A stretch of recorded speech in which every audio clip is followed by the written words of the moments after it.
Losing time, I'm fading fast. I just wanna make it last. Try to let go of the past. I close my eyes, embrace the blast. Sleepless nights and headache stack. Restlessness to hell and back. What's my purpose? What do I grab? A slippery surface, a heart attack. And sometimes you just gotta believe there's something that'll give you relief. There's something that'll have what you need. What you need. We're broken, it's tragic. We're not all elastic, but maybe there's magic. Believe you could have it. And I know of sadness, the anxious and panic, the infinite vastness of all that is blackness. Yo, party people, welcome to Vibes and Stuff. I am your number one chief rocker, Uncle Freezy. What's good? What's good? What's good? Trying to get there's a setup that I like. Okay. Welcome to a Friday night. We hanging out a little bit. I got a special homie coming through to rock with us. I think we may have some others come through on a Friday night, though. We're gonna talk about relationships, sorta. Before we get too deep into it, let me bring in my guy. Yeah, what's good, boss? What's good? Salute. So, Coach, how you like the intro song? Sounds like an AI emo song. Is that what it was? Yeah, man. Yeah, man. So salute to everybody. I'll record one for you. Oh, okay. No, Okay. that one was good though. Yeah, man. I kind of liked it the first time. I think I heard it like 3 years ago. Yeah, 3 years ago. Good. Me and Chuck Allen, when we were doing Vibes and Stuff live in the morning, we were doing a morning show on this channel. And so we were rocking, and that's one of the joints that we were using to kick off a segment.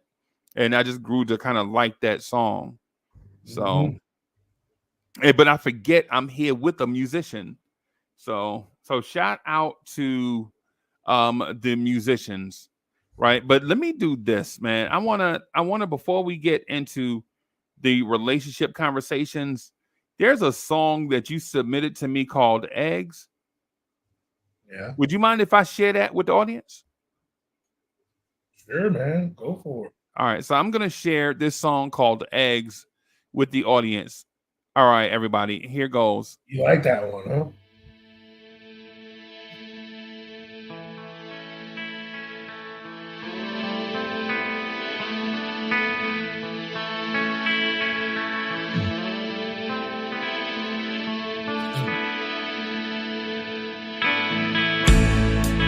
Interpersonal relationships are like a fragile egg. They handle it like an egg. Kind of the backstory of the lyrics that me and Mike are Wasted on your shoulder, feeling slightly confused, trying to think things over, fighting someone untrue, and I feel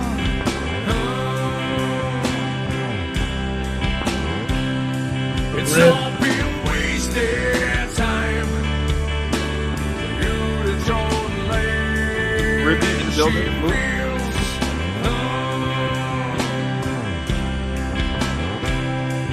That she's had enough. You to totally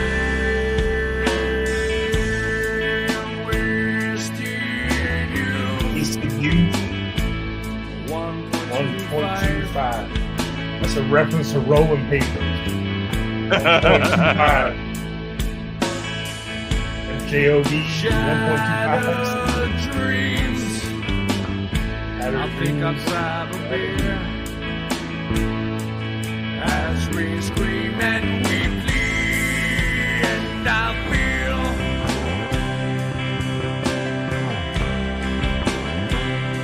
it's all been wasted time for you to draw the line. She feels no one hears her crying when she sleeps at night. For you to draw the line. Wasted youth, waiting for something, waiting for someone true to me. A fragile egg, squeezed now broken, wasted my time waiting for you. And feel me, love me, kiss me, you kill me, tell me you need me, tell me you want me. And feel me, love me, kiss me, you kill me, tell me you need me, tell me you want me.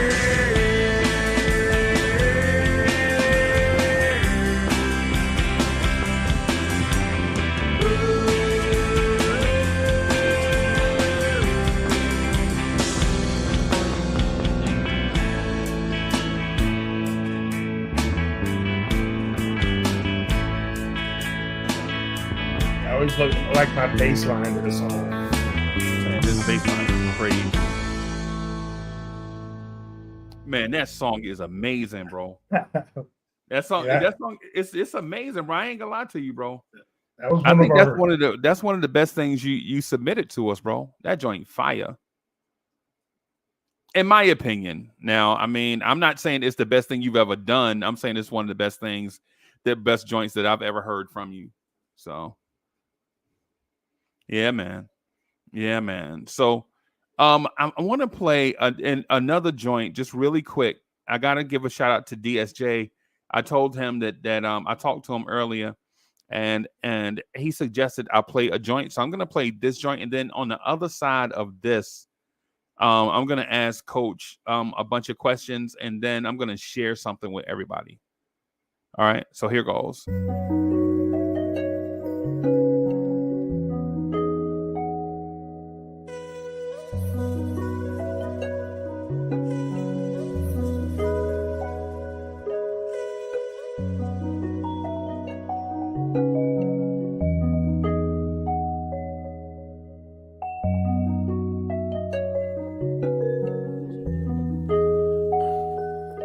Never thought it would come to the moment you and me weren't you and me.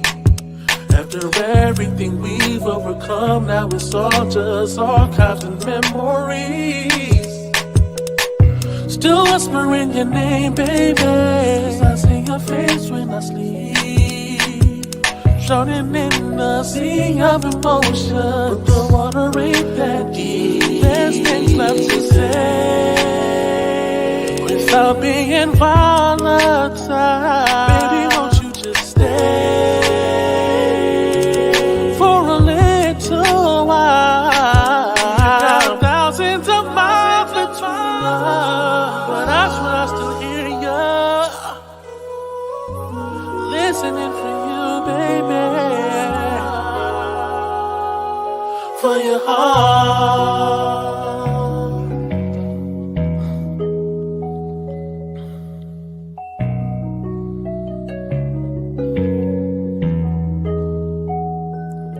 Now I packed up our hopes and dreams, and we're sitting back at the starting line. Maybe I was neglecting, or you're disrespecting what I do with my time. Praise and blame don't change a thing. Girl, can we make it right? What's the saying? Never say never when it's the fight of our lives. There's things left to say without being volatile. Baby, won't you just stay for a little while? Thousands of miles between us, but I swear I still hear you. Hear me calling, listening for you, baby, for your heart.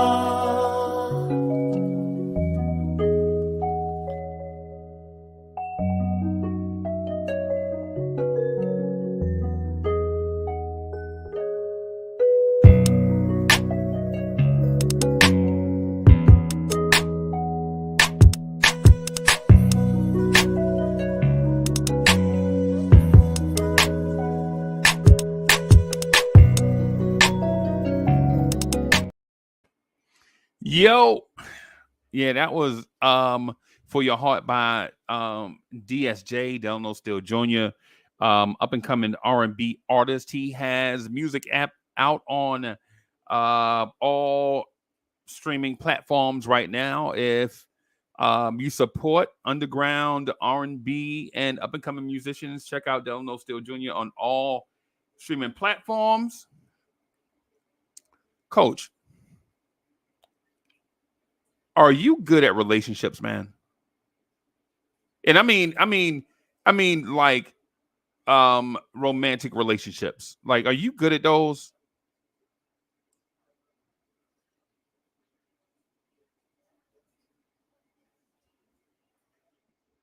I can't hear you, bro. I think you muted.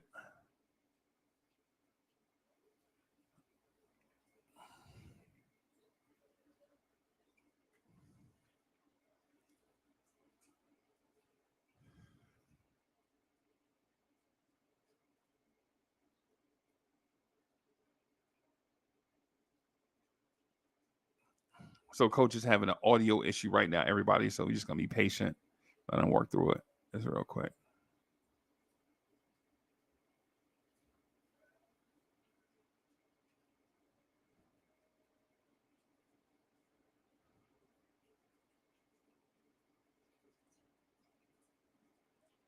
There you go. That should be you good? No, I still can't hear you.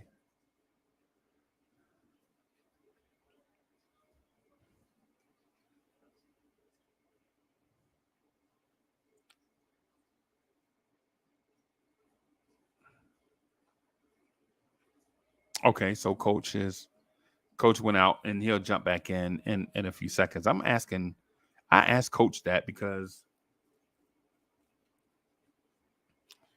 relationships a lot of times are hard.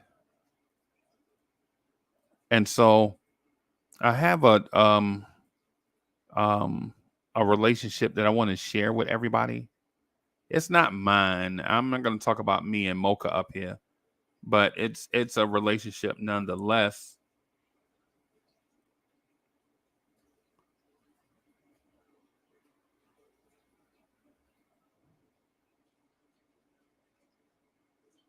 So, all right. Just waiting on my guy to come back in, pop in.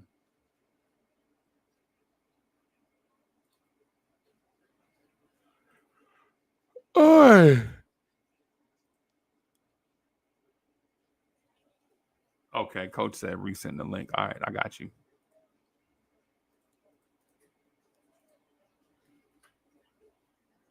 All right. So there we go.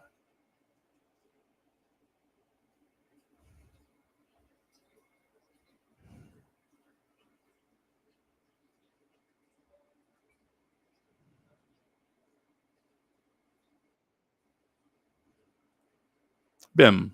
Yo. You. You hear me now? Yep. All right. So before the internet tried to throw a fly in the ointment, I asked Coach if he was at relationships. Sorry. Yeah. I'm really good at starting them, getting the females interested. You know, I guess what we used to call it, what I think some of you young bucks nowadays don't have much of is I got game. Game, yeah, for sure. Because back when we had a flex on the females, we didn't have all this cell phones and all this media at our disposal. We didn't have YouTube and Google to help us. Right. You know, we just had to use our charm and wit. She used to have to actually talk to a girl in person. And then you had to wait till the next day to see her again. Yeah, yeah. And if you were lucky, she might call you And if you didn't have call waiting, yeah, Hell they're- no. brother or sisters on the phone, you ain't never get a chance to talk Never. to them. Never, right? But you know. And you know, nowadays, I like to think because I care enough about what women want and desire. I paid attention over the years. So now that I'm 49, I can use that knowledge, you know what I'm saying? Because it used to be, you know, back in our early 20s, I didn't have to do much. You know, I just take off my shirt and be like, how you doing? You know, and got them, you know. Right. Now I gotta charm the panties off. Yeah. Nah, but you know, women have changed over the years. Yeah. And if you liken it to nature and men, you know, adapt or die. Right. You gotta adapt. So I'm not saying totally change who you are, but it's in the end, it's an age-old common decency, respect, just being a good person. You know, that Right. goes a long way. Communication. Right. And one of the greatest sayings, you know, that's why God gave us 2 ears and 1 mouth. Right. You know, Right. you spend more time listening and really Right. salute DSJ. If people spent more time listening to what the person's saying that they're talking to, like being an active listener, Yeah. instead of just hearing them out until you get your turn to talk again. Right. You know, that happens a lot. That happens on our panels sometimes. Happens in meetings and when you talk to everyday people, simpletons. People are just excited to tell their story Right. and not really listen to anyone else's. They're just waiting their turn. You know, the old one-uppers. Yeah. That's a lot of that goes on. Right. But that happens in relationships too when you meet other. There's a fine line between honesty, when you want to be honest to a female you're getting to know, and maybe telling too much. Because, you know, a lot of people say, well, if you don't, not telling them something is the same as lying, you know, that whole thing. But, you know, when you're getting to know someone, I don't think they might want to hear a little bit about a past relationship or two. Yeah. But they don't want to hear all the details about how wonderful things were with little Miss So-and-so, you know. But your relationships over the years is what makes you the person you are today. As long as you're someone who grew and learned from your life lessons, you know, that you learn. Like I had to learn the hard way a couple times that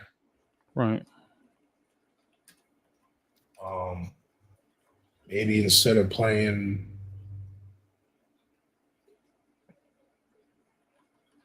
the Xbox tonight with my boys for 3 hours, maybe I should only do it for an hour. And give my girl a foot massage. Oh, look. Mr. Lover. And sometimes it's not big thing. Us guys, we want all these things. Yeah, exactly. Yeah.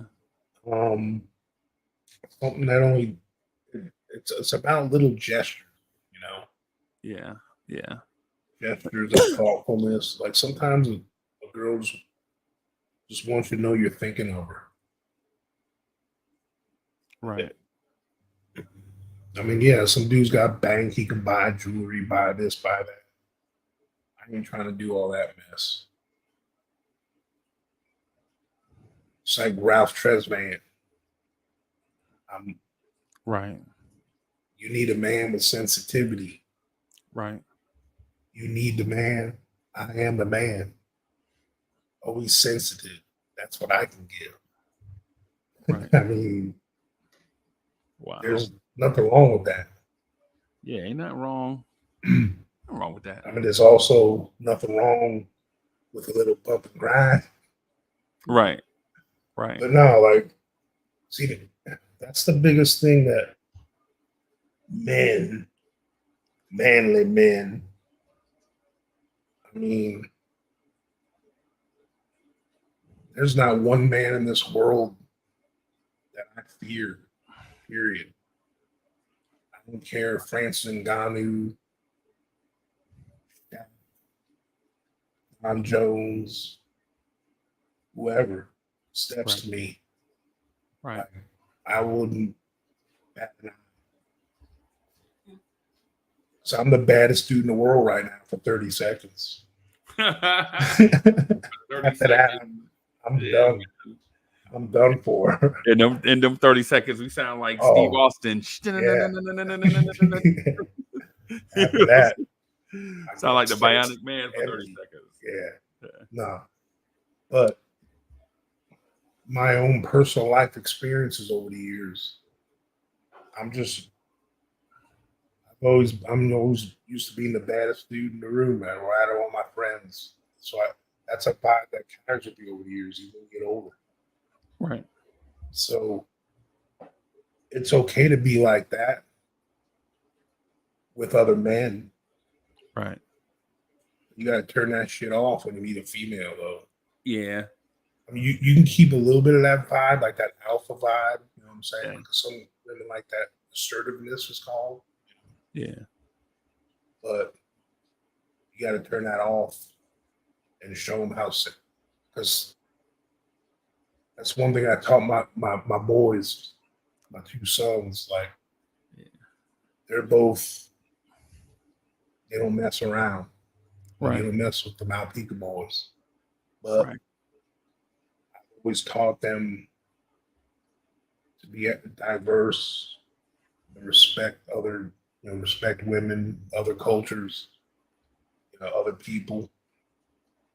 So you can be the baddest dude in the room, but you also gotta help the weakest person in the room too.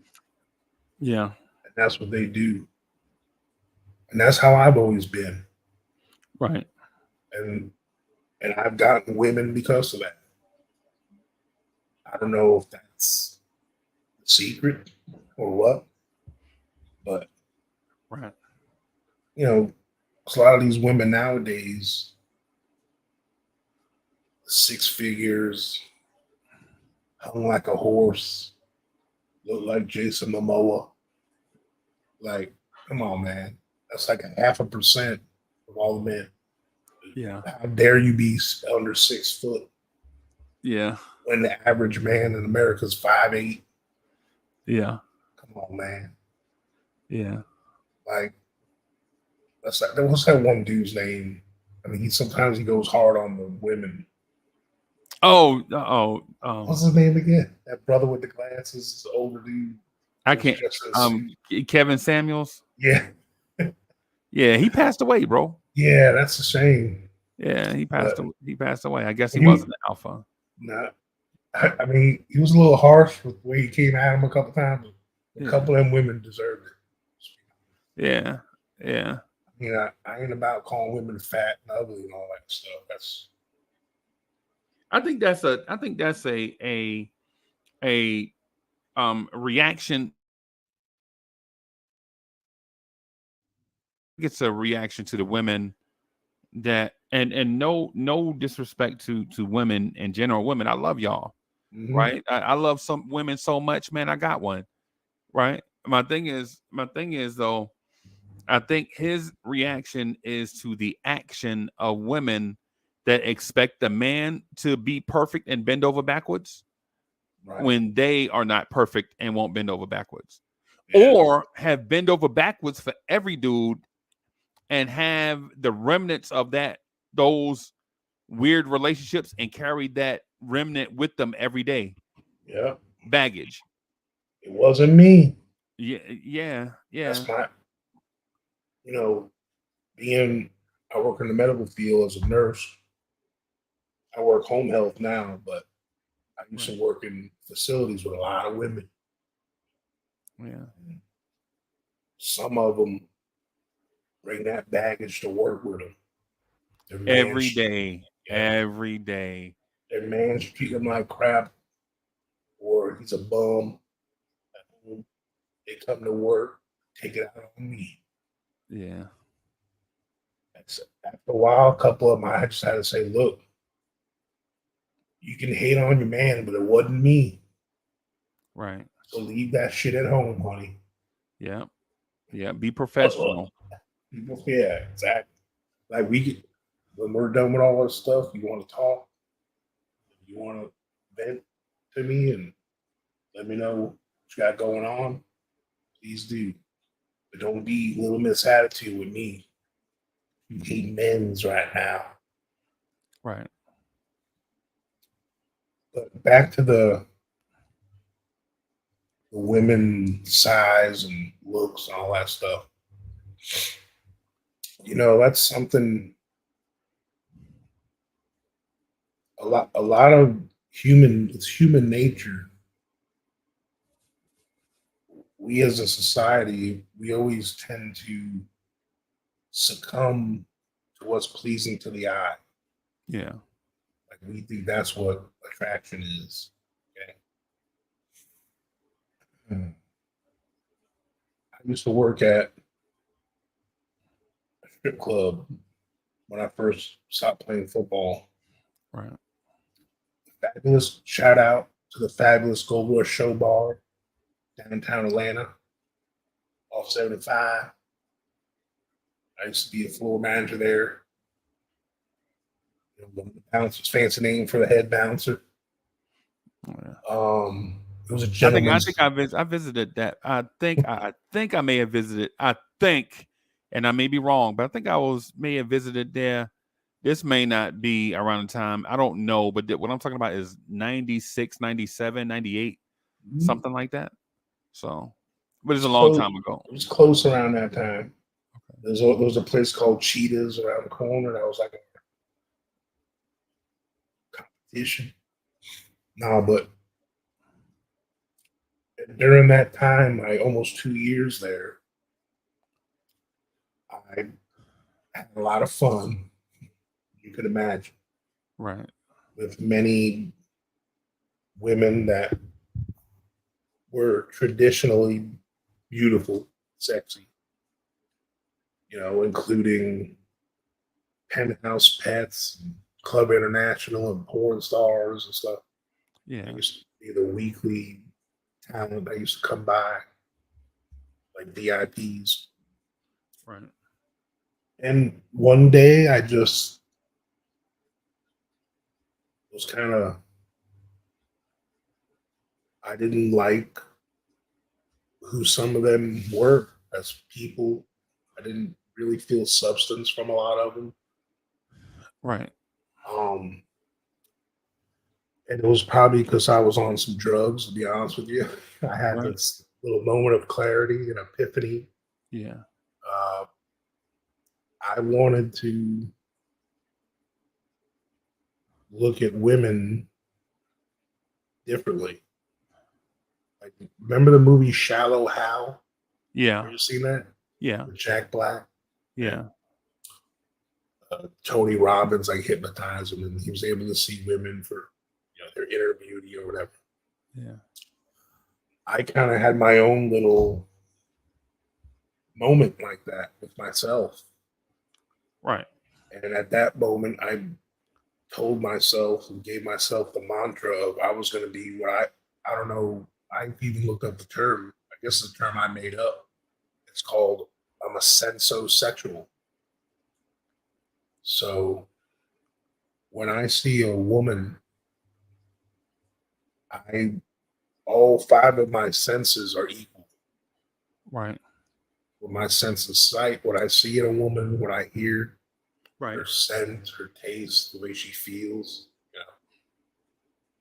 all of those things are equally as important to me as she looks. Right.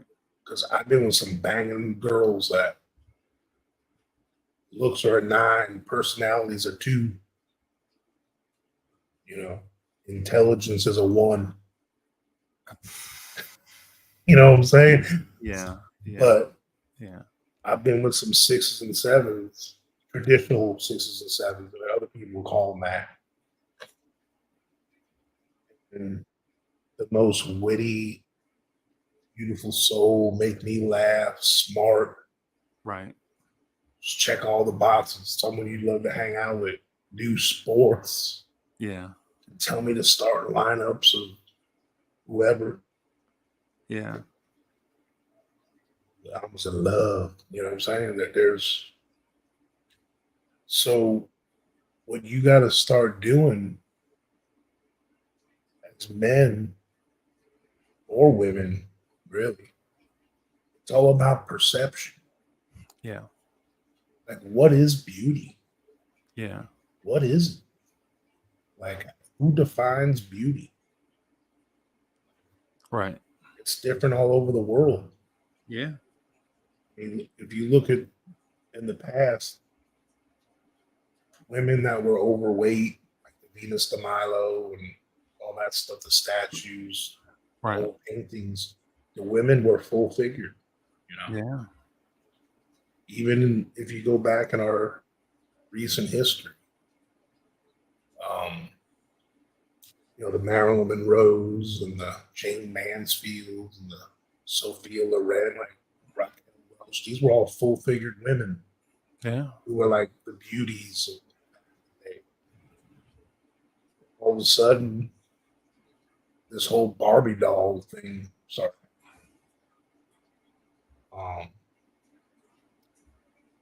Now, the full figure stuff's kind of making a comeback, but now they got to have a skinny waist and you fit too, with that. Yeah. I mean, I'm all over the place with this, but Nah, man. I like where you were going with it. So for me, long story short, with all that, what works for me in the romance department, I know for sure will work with all women. And it'll work for all men because, like, talking to women, because if you treat every woman like they're beautiful on the outside and the inside, regardless of that's why I believe in, the show Love is Blind or whatever. Yeah. On Netflix. There's something to that.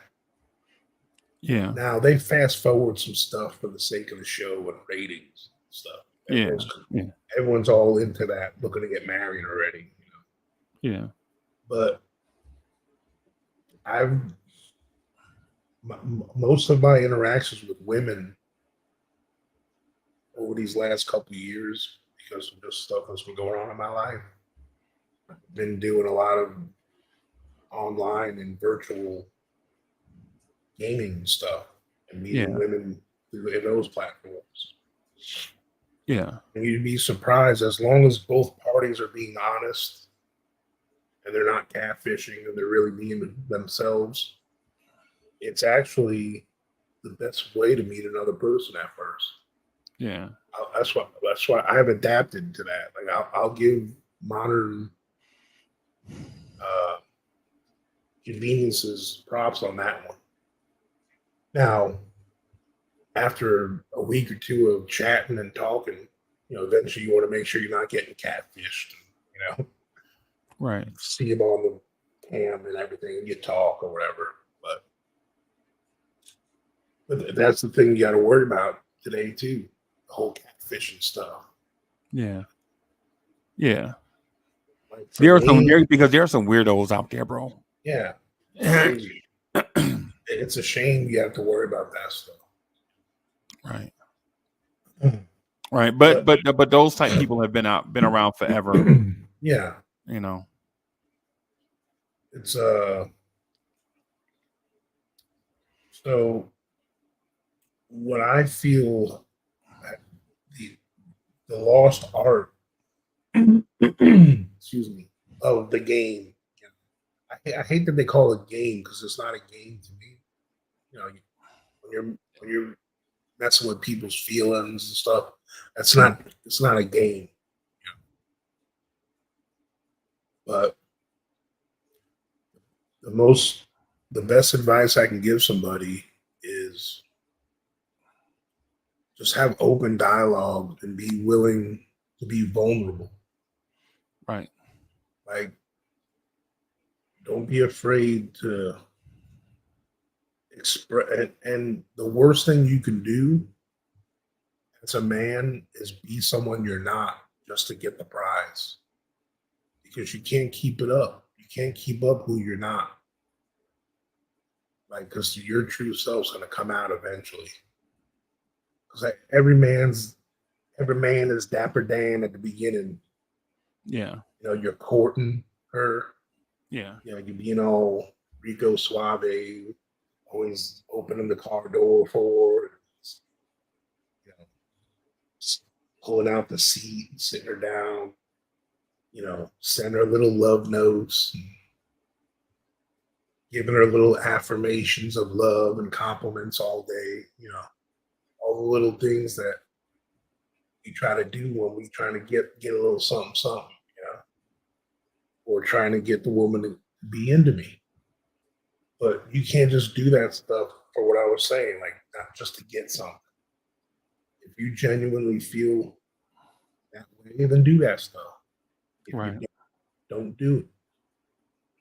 Because you're basically leading her on. And that's the biggest thing I tell women or young women too. Like I say, look, a woman has a right to be picky to a point. Like men have a right to be picky, but not when I use the word picky, I mean you just want certain things that are realistic. Right. There's things you like hey, I like brunettes, or I like them. I'm gonna put this on the charger. I'll be right back. Yeah. The brunette part, the thing you just said. I'm listening. Yeah. I'm listening. Like I like the mocha skins. I like them a little dark and chocolate. I like that kind of Puerto Rican skin. There's different vibes for everybody, different strokes for different folks. All that I'm saying. But for the most part, after that, you can't be all crazy with it. Like, oh, this woman's got to be a Michelin star rated chef, and she's got to be a ballerina in the bedroom.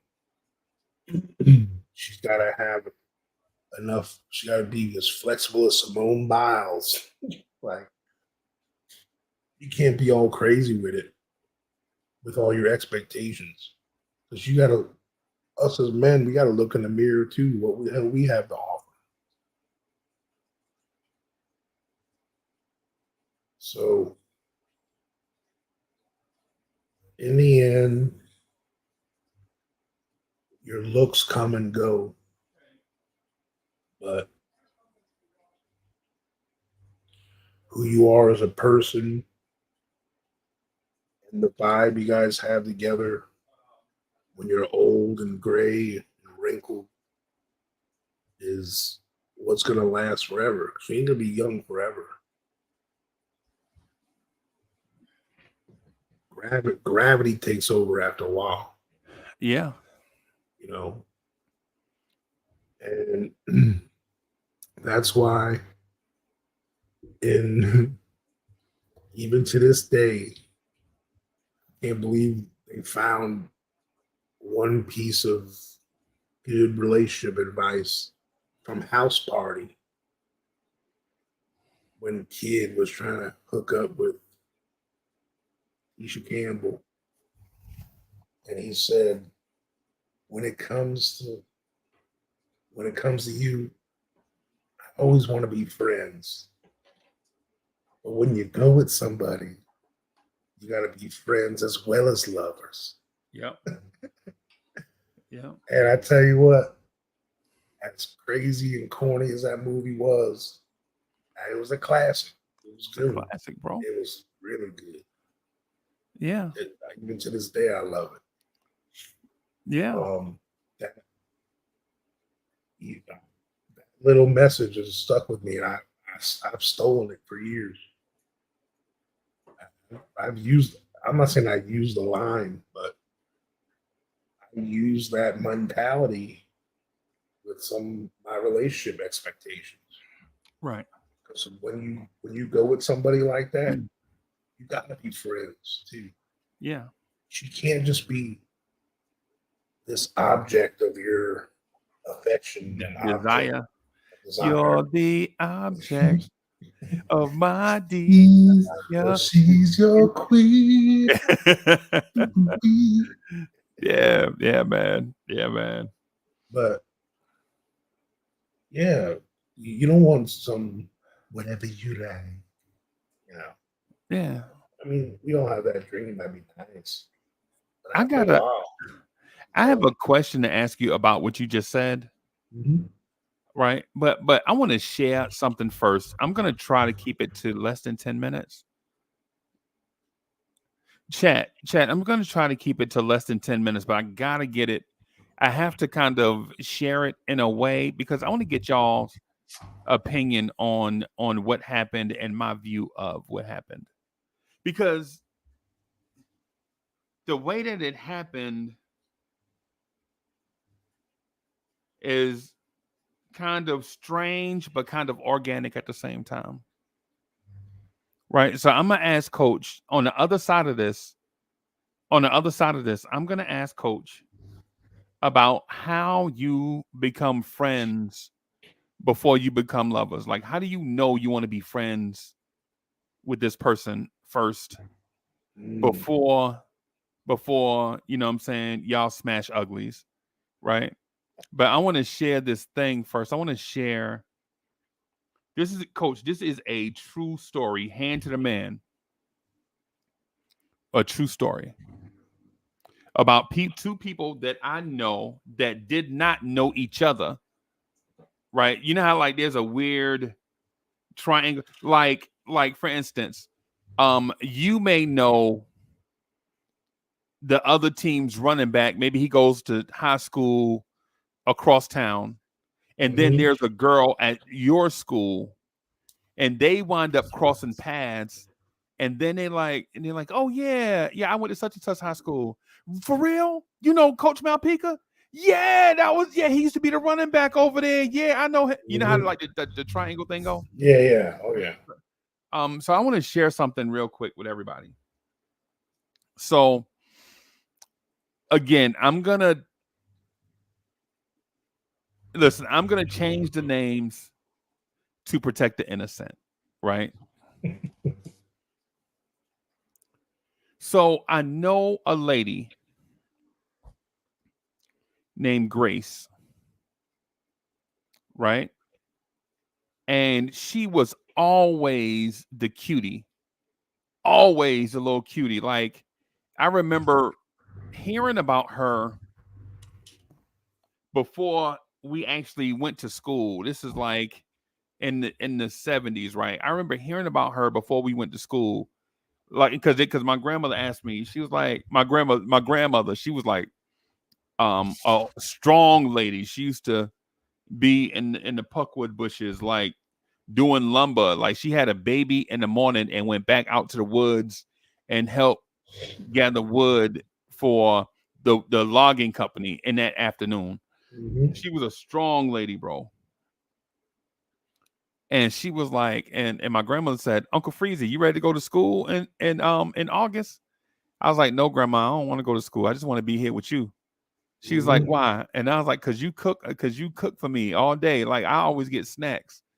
Right. And back then a snack would be a sweet potato out the oven, at the old school steel ovens, like the iron stoves or whatever. Mm-hmm.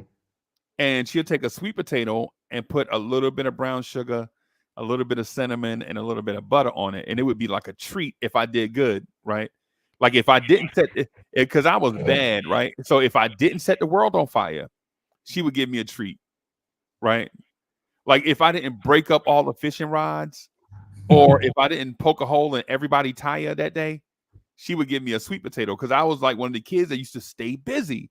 Like if you ain't give me nothing to do, if you didn't give me nothing to do, I was gonna find something to do, right? Yep. So that was me, right? So Grandma asked me, she said, yeah, you gonna be ready to go to school? We bought you a lunchbox, and bro, she bought a lunchbox from a store called, I think it was Hollick Myers. I don't know if y'all remember that store or not, but it was an old school furniture store where you can go buy a floor model television, a deep freezer, a living room set.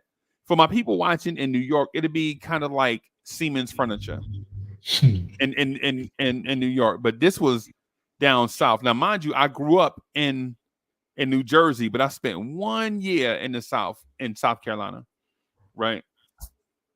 And so I went to kindergarten in South Carolina, right? But anyways, Grandma asking me, yo, you want to go to school? No. Uncle Freezy, you need to get your mind right. You need to grow up. You're not a baby no more. Get ready to go to school. The school bus gonna come pick you up in 2 weeks. And I'm like, yeah, I don't want to go. And then she says, you know what? You know who's gonna be at school? She telling me about all my friends that I used to play with on the churchyard. Like, you know, Truck gonna be there. I'm like, so I see Truck at church. Yo, you know, Mouse gonna be there. Like, I don't care nothing about Mouse. He a crybaby, man. And then she said, hey, Grace gonna be there. And when she said Grace, I kind of got the little arch out my back, trying to starch up a little bit. Grace gonna be there? Yeah, y'all the same age. Y'all gonna be going to school together all year. Right. And so I do my little mustache, like Grace, talking about the girl with the ponytails and the barrettes. Yeah, that's the one. Grandma's like, and her mama always have her dressed up. She always smelled good. And I remembered Grace. I'm like, Grace always smell good, man. For a little girl, Grace. And I'm thinking, now, mind you, I'm a little boy talking about a little girl. I'm talking about one 5-year-old talking about another 5-year-old, everybody. And so I go to school and Grace is always away from me because I was one of the boys. Like I was the dude in your class, like in your kindergarten class. I'd be like, Coach, I bet you won't eat no paste. And coach would be like, man, I ain't eat no goddamn paste. Bro, you soft, bro. You soft. Yo, Mouse over there eating paste right now. And we'll look over at Mouse and Mouse will give you, bro, his name Mouse. So you can imagine what he looked like, bro. Right? They don't call you Mouse if you don't look like a rodent. You know what I'm saying? So, and we'll look over at Mouse and Mouse will be eating. So I was that guy always getting in trouble. And Grace was always like the head of the class. Right. So anyway, we go to school this 1 year kindergarten, you know what I'm saying? And my pops, I'll never forget, my pops comes and picks me up at the end of the school year, and we come back to Jersey City, and I don't see Grace forever. Right. And so for those following, if you can hit the fast forward button on your timeline, when I returned to that place, when I returned to South Carolina, Everybody grown, right? Everybody grown up, right? Mouse is grown up. He got his own little company. He important. Truck is, if you can imagine, driving trucks, right? And Grace has her own house. I think we're about 27, 28 years old, I think, at the time. Mm-hmm. Grace has her own place, her own car. Grace has her own so this is like 95, 96, something like that. So Grace has her own pickup truck. I think she had her own little Mazda truck where she can drive her own little truck to take her trash to the dump. She got her own car, right? And she, you know what I'm saying, they got her own little, and she got a motorcycle. What happened was while I was away screwing up the world, Grace's grandfather passed away, and he left her a major inheritance because she was his only grandbaby. Okay. So he left her a major, I'm talking about like high six figures inheritance, right? Really? So she naturally, he also left her his house, right? So she moved into his house. He left her a lot of stuff, like everything he had, he left it to her, right? Motorcycles, trucks, all of that stuff. He left all that stuff to Grace. Well, Grace is smart, right? Grace is smart. She didn't blow her money on stuff. She put her money away and invested it in all of that stuff. And Grace went to work every day. That's just who she was. Since day one, when I met Grace was always responsible. Like we'd be at recess, I would like, Grace, what you got in your lunchbox? She like, yeah, I got cookies and a sandwich. And I'm like, yo, Grace got cookies. And this is me, you know, Uncle Freezy. Grace, she's like, nah, boss. What I'm gonna do is I'm gonna eat half my sandwich now, right? And then I'm gonna eat 2 cookies and then wait until I get on the bus. And on a bus home, I'm gonna eat the other half of the sandwich and eat the other 2 cookies. That way I won't get hungry until right before dinner time. This is how she 5, bro. She 5, right? And me 5 years old, I'm looking at Mouse like, hey, Mouse, I bet you won't eat those cookies off the bus floor. And Mouse will be down there eating them cookies off the floor of the bus, right? Because you kids, bro, kids, right? So Grace works at this place. I'm not gonna say its name, but it's the capital of so yeah, I'll say. So we worked in Columbia, South Carolina. All of us worked, right? Grace has a great corner office. Coach, she a hottie too, bro. I mean, she is a hottie, bro. If you can imagine, remember how women used to look in the 90s where they always used to try to look like video vixens? Remember when video vixens was a thing? And so she looked like a video vixen, bro. She was fine, bro. And me at the time, I was okay. I was in great shape. I was boxing on the weekends. You know, so I was in great shape at the time, right? But I met a guy named Will. I never knew him before. I met him at this job. And Will was like the perfect dude, bro. Will was like the perfect. He was about our age. He graduated from an HBCU. He was like one of the fraternal dudes from the HBCU. You know, the dudes that pledge, whatever. Great shape. The gym guy always spent like he legit would do. Coach, the dude was so perfect, right? He would go to the gym before. Now, mind you, we clock in at 8. He'd be at the gym at 6:30 every day, right? Do his hour of cardio, get showered up, put on his work clothes, and be at his desk about 5 to 10 minutes before his shift start. He's that guy, right? Perfect dude.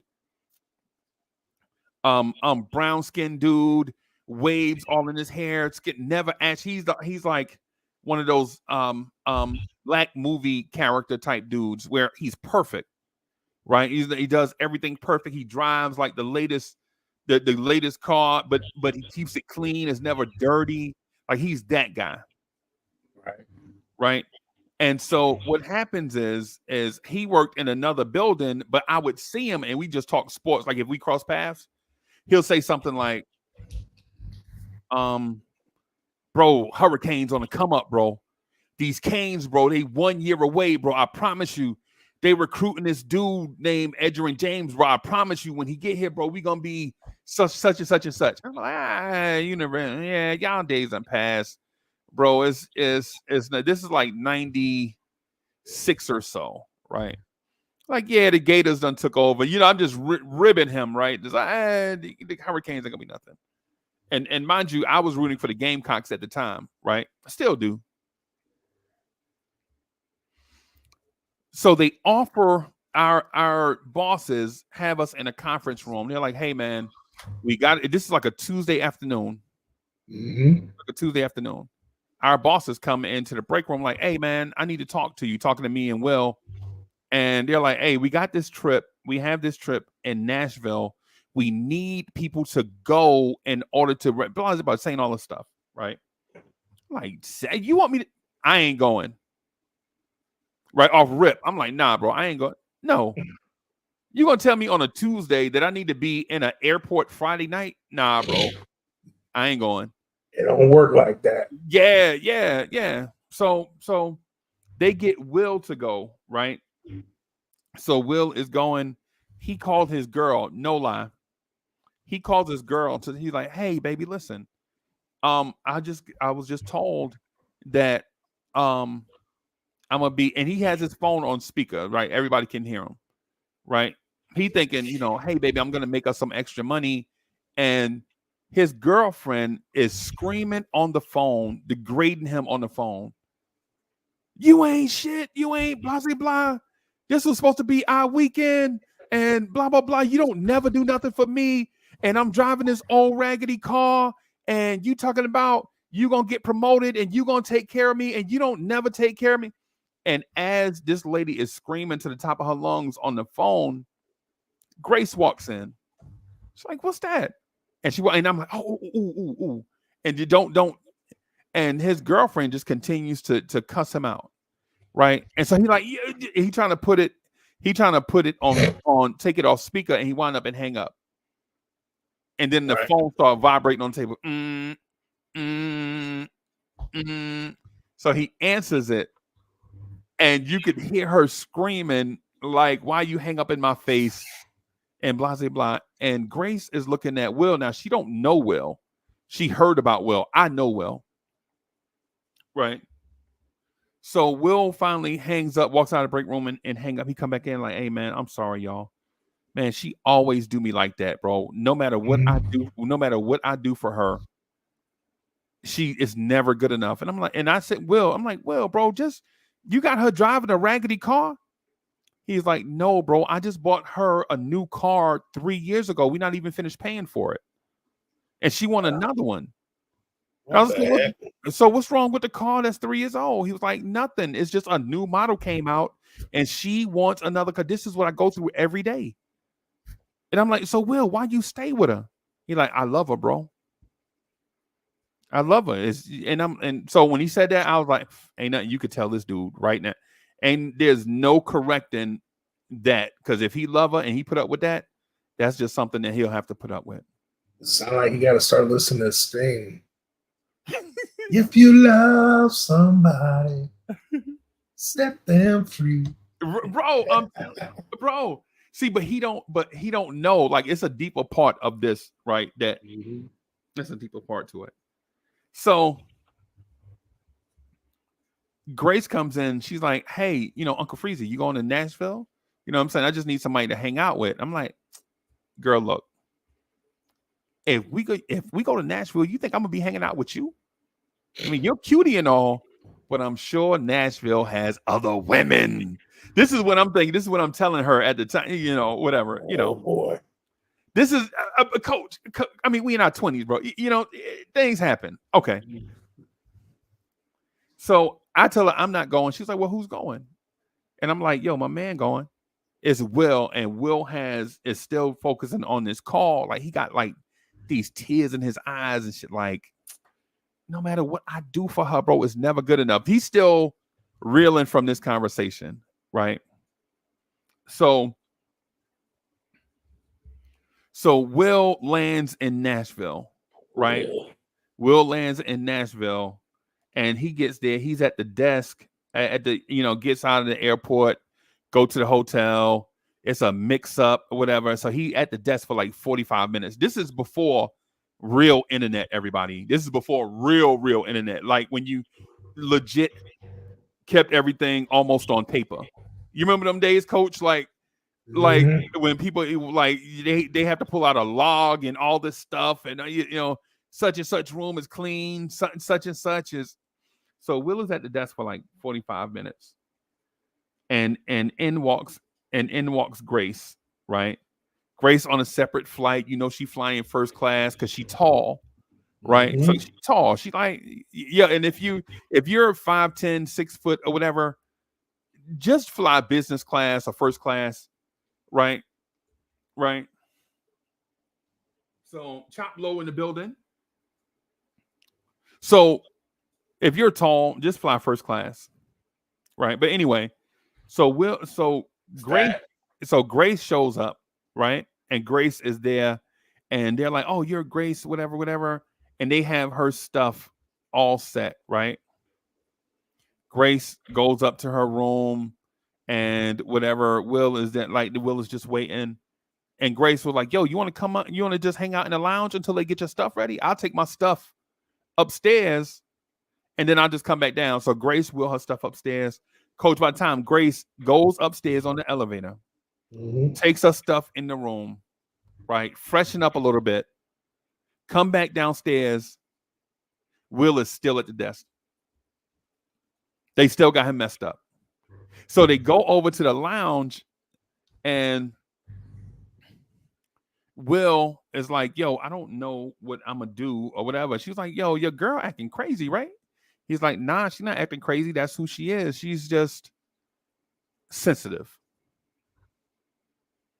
She's sensitive. She thinks that if I don't do stuff for her, that means I don't love her. She thinks that if I don't like bring home a bouquet of roses once a week, I don't love her. She thinks if I don't, constantly validate her, that I don't love her." And Grace is on the other side of this. Her boyfriend is a jerk. I'm going to say his name is Josh. Josh is a jerk. Josh is with Grace for the obvious reasons. She's pretty. She's got a good job. She's got money. She's got her own stuff. She's low maintenance. Right? So they wait in the lounge. One of the hotel employees come and say, they're sorry about what's the name, such and such. They offer Josh one of those vouchers. And the vouchers they give you for dinner, like when the restaurant is across the street. You know what I'm saying? They offer you like the $40 whatever. And so Josh is like, "Man, $40 might not be enough for two people." And Grace is like, "Nah, man, I'm already good. I'm just gonna retire for the night or whatever." So they retire for the night and all this stuff. Monday comes and they have to go to the conference. It's at the convention center, right? So they're the representatives of our company and whatever. And so after a long day of working, both of these are A+ employees, right? They're not gonna mess around on a trip, right? So come back home Monday, right? Come back to the hotel on Monday, right? They're there. They wind up being there the whole week, right? So Josh goes. This is Monday. Josh goes to dinner, and he comes back. And when he turns the corner, he can hear somebody crying, right? Just crying, just out of control crying. He looked, and it's Grace crying at her door, trying to drop her. She keep dropping her keys, and she stomping her foot. She upset, right? Over what? I'm going to get there. I'm going to tell you. So Josh goes over and picks up the keys, and when he turns to it, all her mascara is just running down her face like a black line, just running down, tears and tears and tears. And so Josh grabs her key, opens the door, and like she is beside herself crying. Right. Mm-hmm. And so Josh is like, hey, you okay? You gonna be all right? And she's crying, trying to talk to him, but her emotions are so broken that she's sobbing. So he thinks that maybe she had like death in the family. Right. So he's like, you want me to sit with you for a little while? And she just walks away from him and just at her little sink trying to get something to drink or whatever. And he's just sitting there on her couch, just keeping her company. And so she opens up to Josh. She says, my best friend just called me. I mean, I'm sorry, I call him Josh. I'm sorry, I meant to call him Will. I'm sorry, I meant to call him Will. So it's Will and Grace in the hotel room. And so Will is on the chair. And Grace slams the glass down on the table. And it's a miracle it didn't break. Right? While Grace was on the way to the hotel, her best friend calls it her best friend, bro. A best friend calls her and tells her that she has been cheating with Josh, Grace's boyfriend. And now that she's out of town, those two decided to move in together. What? Yeah. Did you know about this? No, Coach, I was a jerk, bro. I mind my own business. I didn't know. So, but anyway, and not to dismiss what you said, but Grace's best friend in the world, this has been Grace's best friend for like 10 years, right? Had been cheating with her boyfriend for like 2 years behind her back. And this dude's been boo-hooing about his current girlfriend this whole time. No, these are two different dudes. Oh, okay. Sorry, I got confused with the other guy. Okay. Yeah. So these two don't know each other. Okay. Yeah, these two don't know each other. Remember how I said how you may know two people, but they don't know each other? So Will is in there. Mind you, Will is married. Will is married to a lady that puts him through circles every day. Right? Will's wife wants a new car. He just bought her a new car 3 years ago. Right? And then Coach, he bought her the new car, right? Once she got the car, she started complaining about it. Oh, the payment's too high. My girlfriend has a newer version. My girlfriend car got a sunroof. This don't have a sunroof in it. This is the type of woman that Will is with.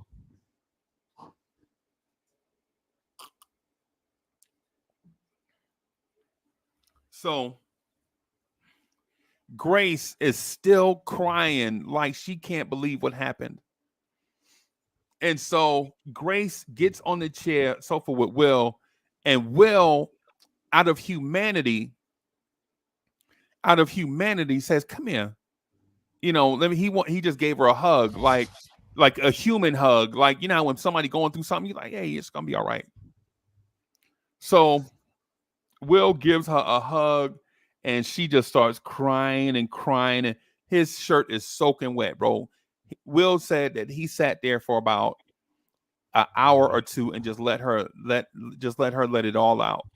All he did was just hold her while she cried. He held her while she cried. Really? And then something happened.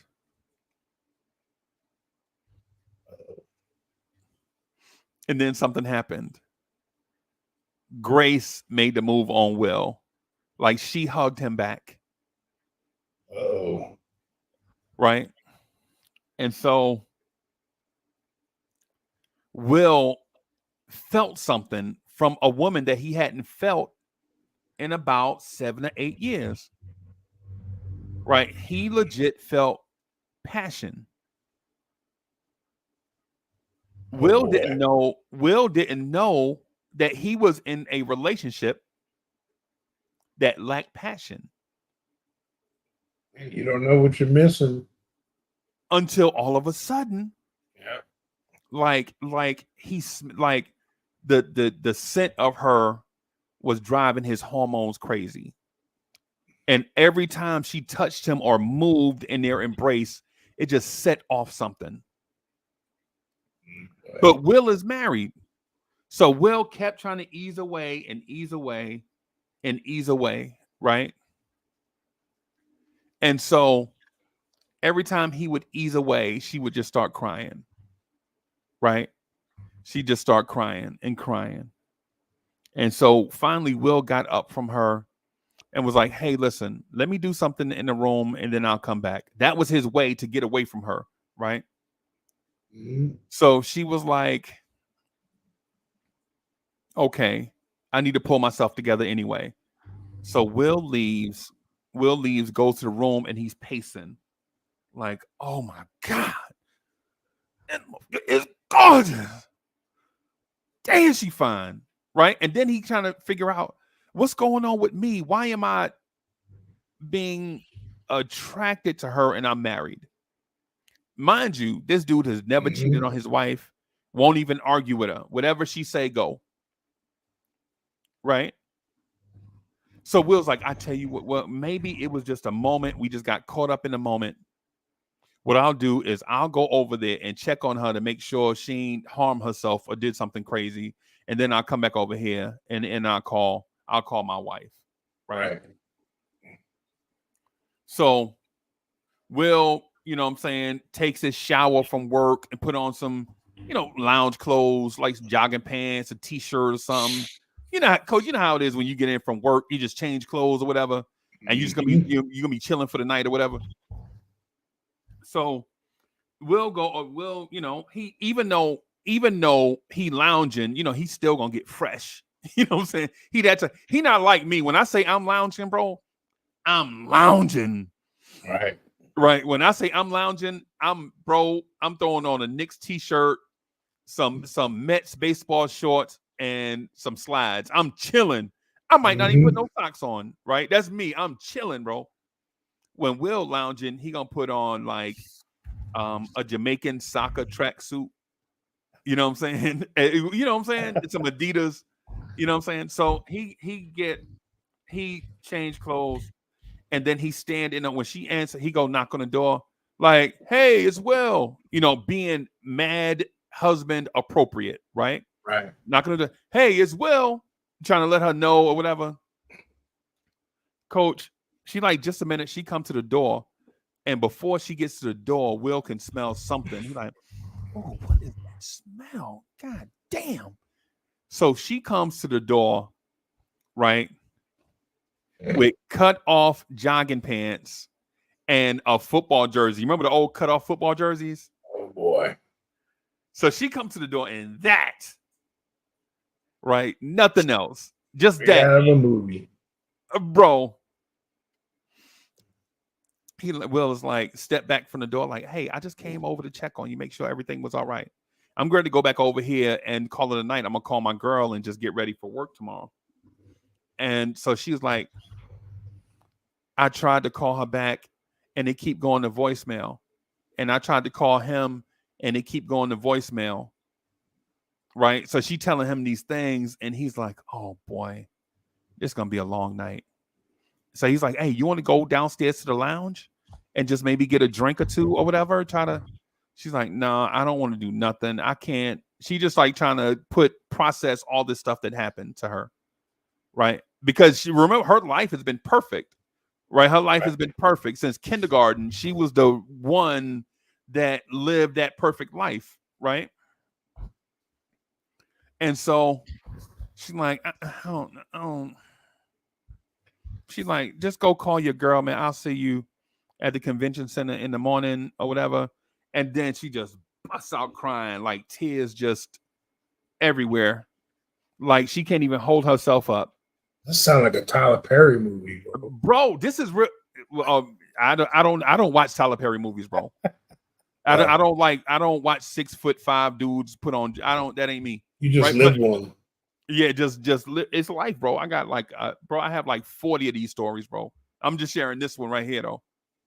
And so he helped her into the thing. She sit on the chair.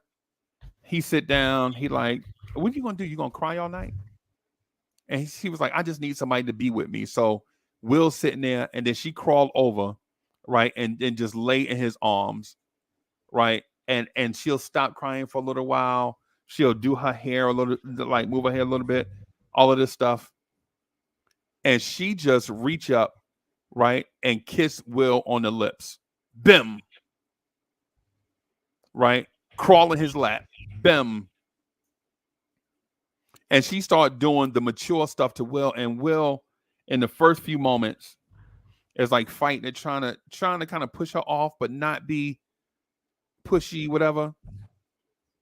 And then it happens. Coach, and then it happens, right? They start doing the adult things. If you can imagine a dude that was in a relationship without passion for 7 to 8 years, and a woman that's in that emotional place because people did her wrong, he winds up spending the night in her hotel room. It's all like Donkey Kong.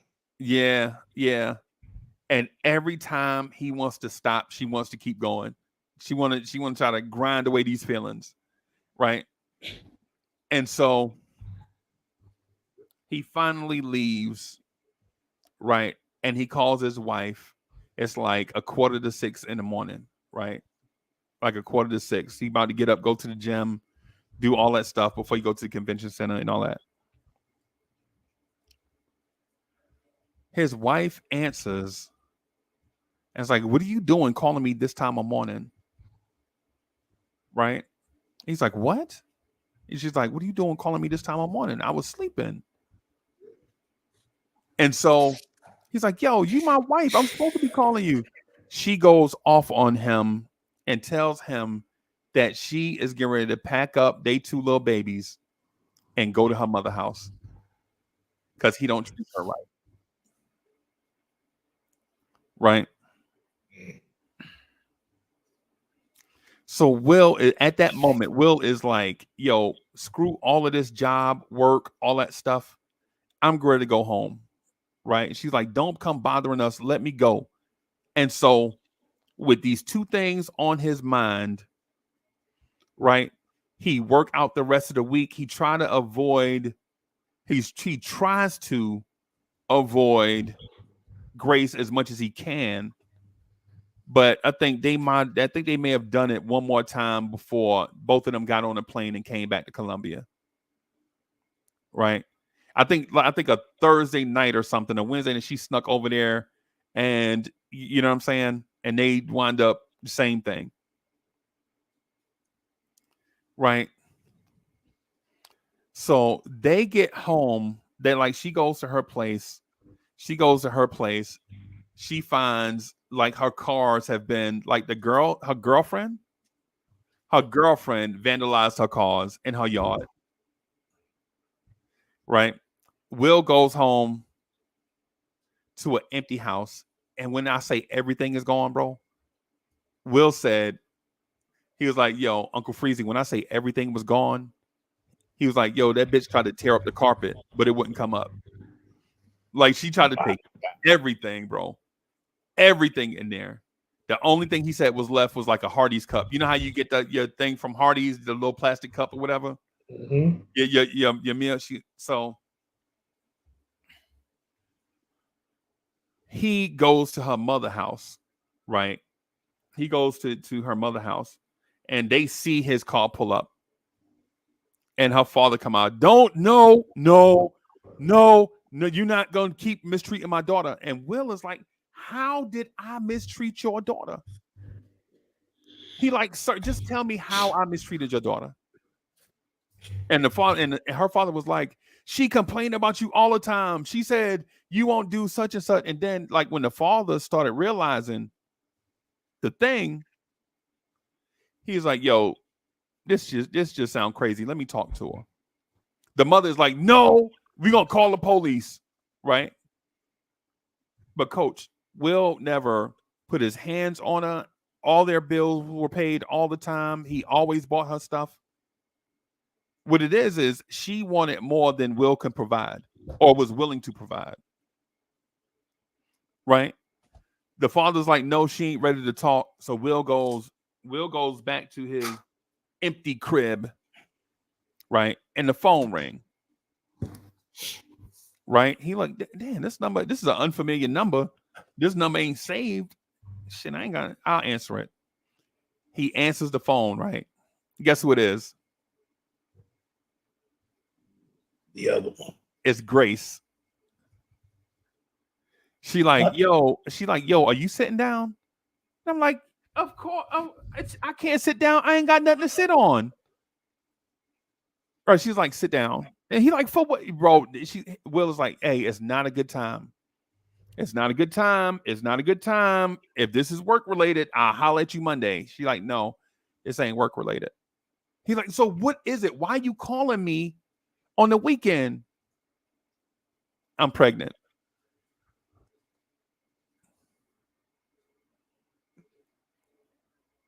Coach, what I'm thinking is, how was this lady pregnant that fast? What?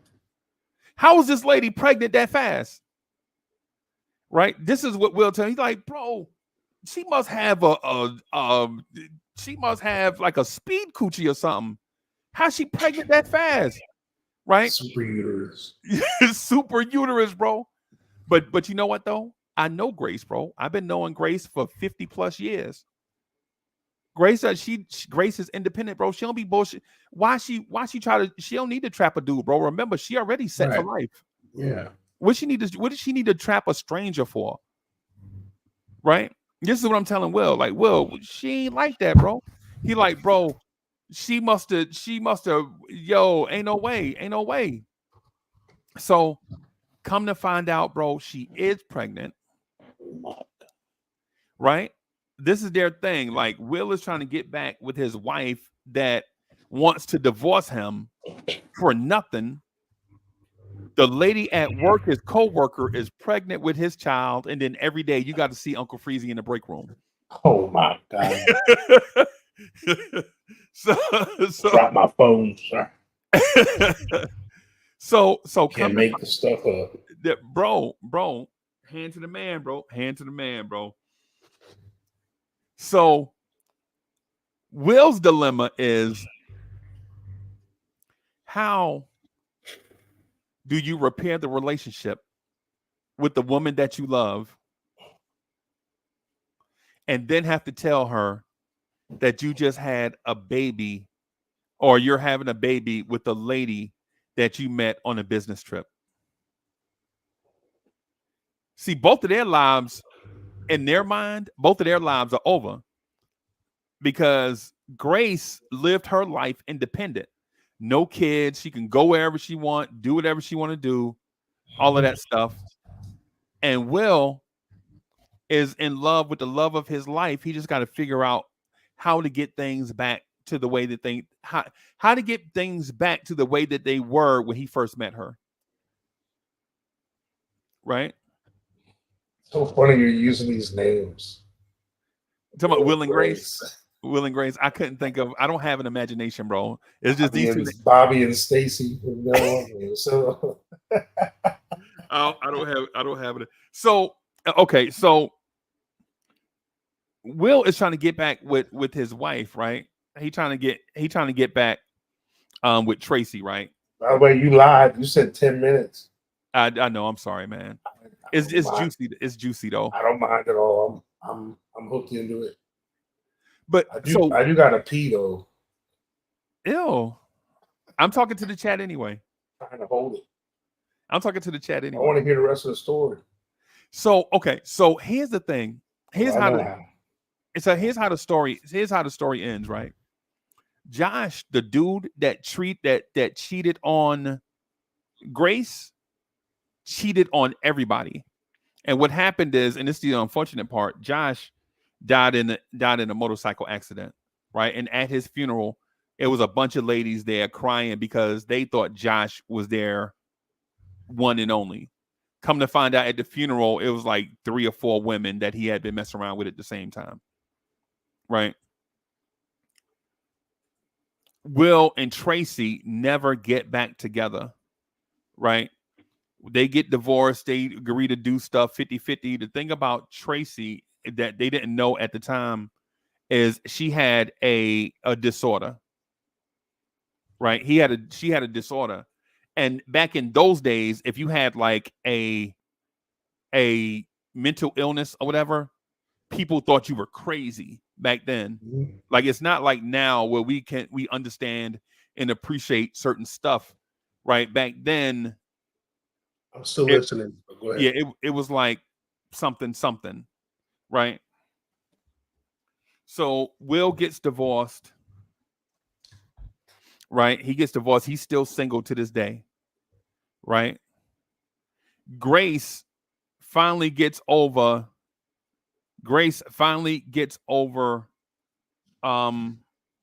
Josh, and she to this day is single, and they have a beautiful young daughter right now. I think she might be about 27, 28 years old right now. And she looked just like her mom's.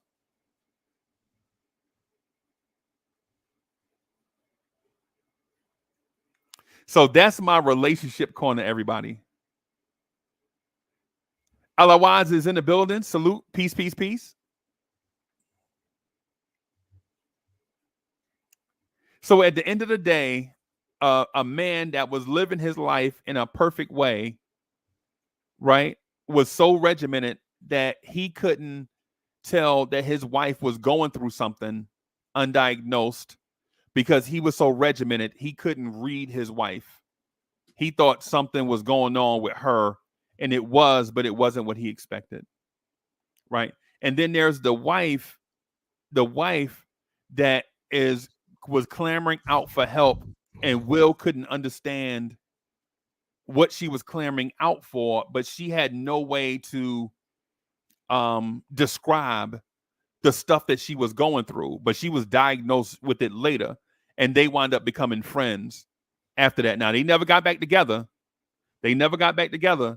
But she was going through a mental illness, and she didn't know how to verbalize what she was going through, and Will couldn't understand what she was going through either. Josh, the guy that was cheating on everybody, he wound up passing away in a motorcycle accident. They were gambling. He was racing a dude. His motorcycle went off a bank, and he died. And the lady that cheated on that cheated with Josh, she wound up coming to work with us years later, Coach. Oh yeah. Yes. That means she wound up working there with us. And soon she saw, I already know what y'all gonna say. Y'all gonna have to get over it. Like, what? We ain't gotta get over nothing. So anyway, so come to find out, so she comes to work with us. Eventually, she winds up being a subordinate of Grace, but Grace ain't like that. She ain't holding no grudges. She like, hey, you got me, it's over with. Right? They wind up working together. They not friends. So that's my little story on Relationship Corner, Coach. How everybody feels like they're doing the right thing, but they can't read. They don't understand their partner or whatever, and it leads to craziness. Right. So let me ask you this, Coach. So you heard what I said just now, right? Who do you believe is the victim in all of this?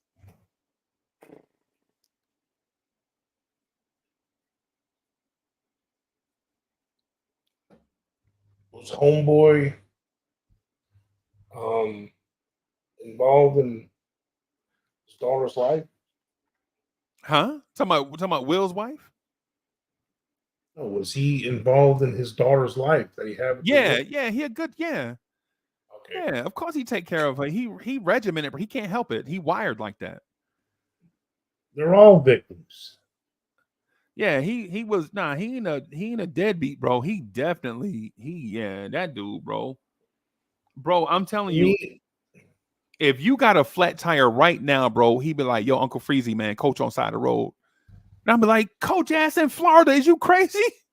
He like, yo, just keep coach on the phone until Coach tire gets straight, man. He's that dude, bro. Okay. Yeah, he that dude, bro. For real. For Well, real, for real. Here's the thing.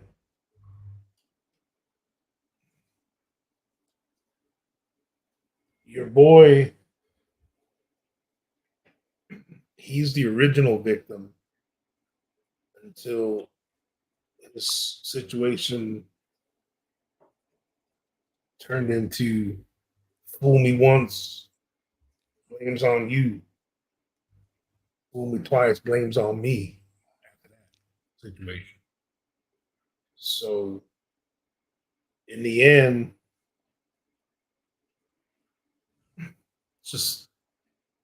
it just shows how important communication is all around. Right. And if it started off at the beginning for Will with his marriage, and he communicated with homegirl and more, and vice versa, he would have known I can't marry this girl. Right. I mean, this is why people shouldn't be in a rush. There's a difference between lust and love. Right. Or loving the idea of somebody. Right. Like, there's a lot of women out there that like to take on projects. You know what I mean? Guys that have the potential to be great. Right. We all have the potential to be great. Everyone's born with some are more predisposed for it. It comes easier than others, but everyone with enough hard work and dedication and wherewithal, you can become great and a good person and all that stuff. But when you take on a person, especially a grown ass man, it gets to be a certain age, you ain't changing. Yeah. It's either that or you're not presenting yourself in such a way to him that he wants to be his best version of himself for you. Right. You know, so in the end, the victims are the ones that were just weren't being honest to, and people that were living a lie. Like, to know that you lived your life. Because I'm in a situation where I met my ex-wife when I was 25, and she was 19 years old when we met. Right. At the time, I was in a band. I was already done with my football career. I moved on to music. Right. And when we met, I was living that life already. Like, she went to concerts with us and traveled around. She had a great time. We partied. Right. First 2 or 3 years of being together, we were living like not big rock stars, but we were living that life. Yeah. I had sold the rights to a song to a group. Right. For a 25-year-old back then, well, at the time I got it, I was like 23 or 24, but you get like $36,000. Right. That's a nice little come up. Yeah, it's a nice little come up, bro. Yeah. You know, especially when you're just kind of working part-time and you're in a roommate situation, you ain't really paying much rent, you know. Right.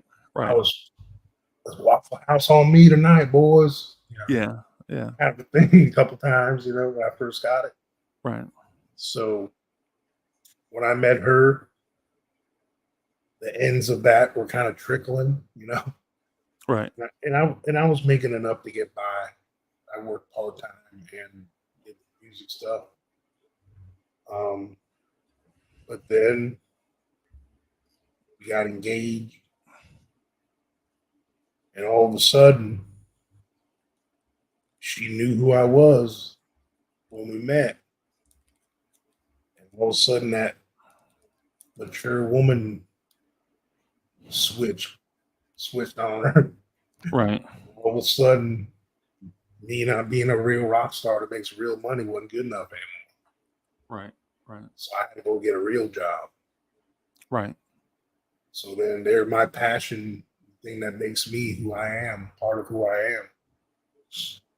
I had to put it on the back burner because she wanted to, and I loved her enough. I was almost Will kind of situation to where I compromised something I love to do to make her happy. Right. And to me, that's not love. Because if you love somebody and you see how much joy something brings to them, right, especially when you met them in that way, right, to have them do that, that's not, I'm not discrediting her love for me. Maybe she didn't know better or what.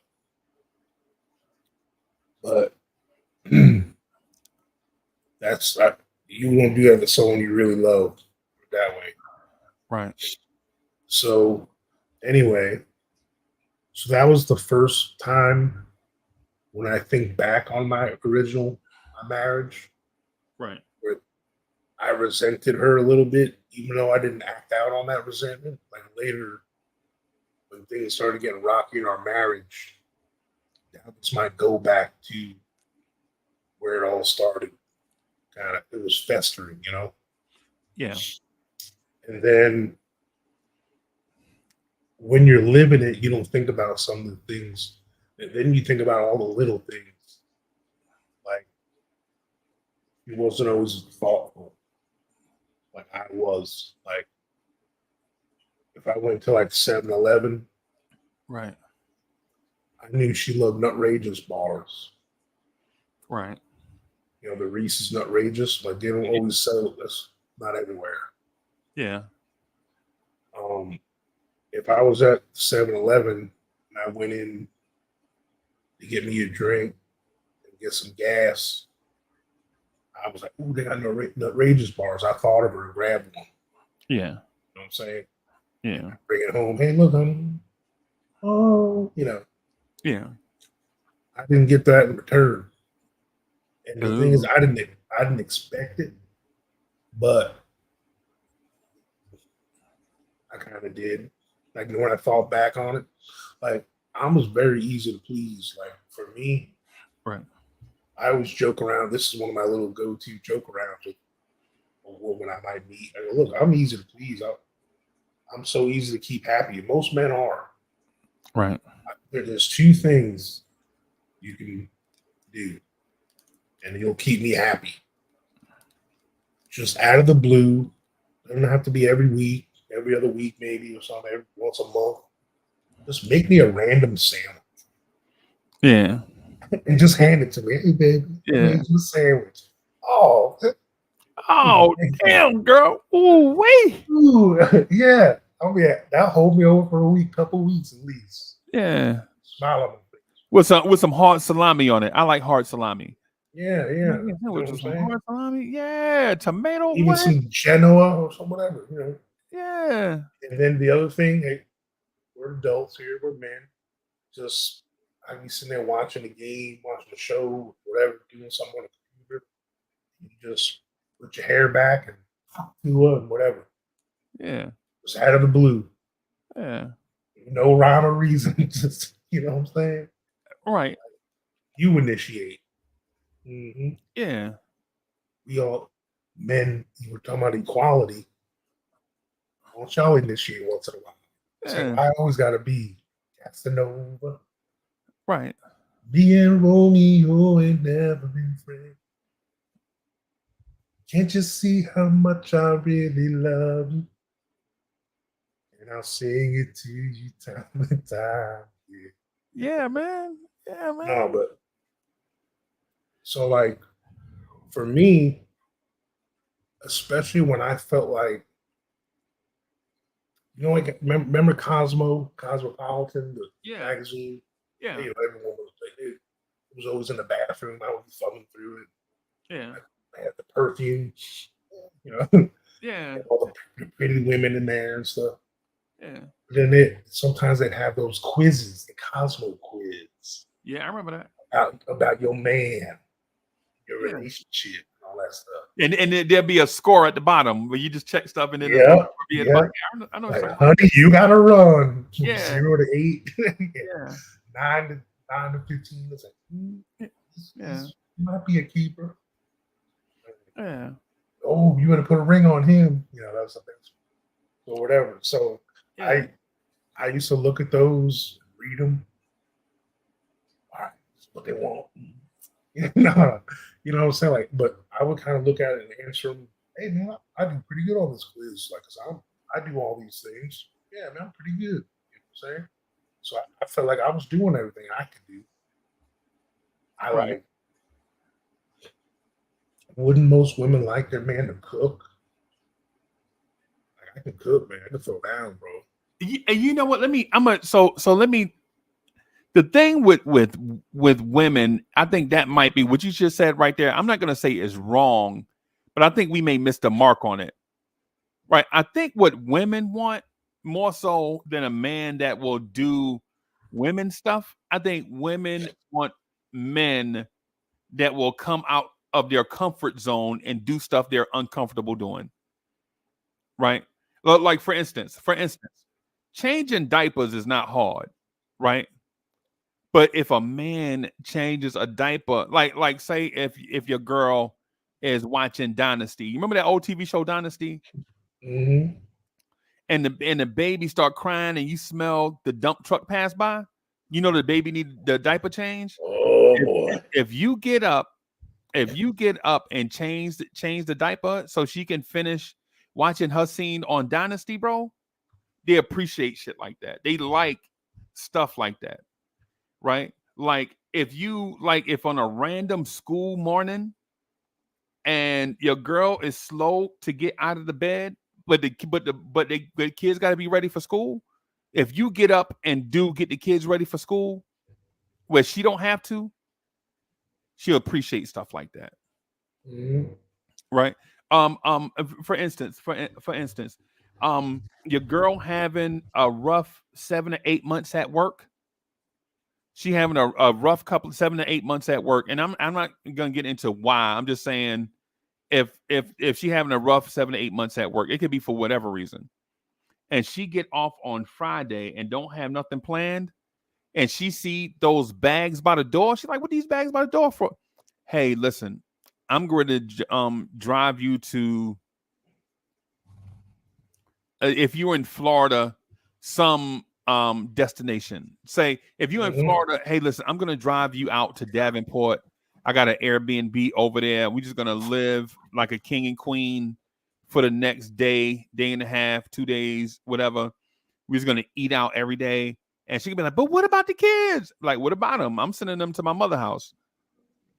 Right? So it's just me and you. We're just gonna ride for 4 hours, however long it take to get to Davenport, right? However long it take, and we just gonna be boyfriend and girlfriend for the weekend. But it's getting kind of late. It's 6 o'clock. It's gonna take. By the time we get there, it's gonna be 10 o'clock. Don't worry about that. I already got a restaurant picked out for us. When we get there, we're gonna go have a late night dinner. Then we're gonna go sit by the water. We're gonna throw some breadcrumbs to the ducks. The ducks will eat anytime, day or night. They don't even care. If you got bread, if you got them crackers, if you ruffle that bag, them ducks are coming. You right? Did it now. Yep. They bring in a whole family, right? And so the thing about the ladies, coach, I'm not disagreeing with you just to be disagreeable, right? But I did want to interject the fact that if the women like for men occasionally to get outside of their comfort zone, right? Like she wake up on Saturday morning, where the clothes at? Oh, hey man, listen, I worked a couple of hours overtime this week or last week so that we can spend this Saturday morning in the bed. I already sent all the clothes to the laundry. They'll be back here about 4:00. She ain't got to worry about finding everybody clothes. She ain't got to worry about no washing machine, no dryer, no none of that.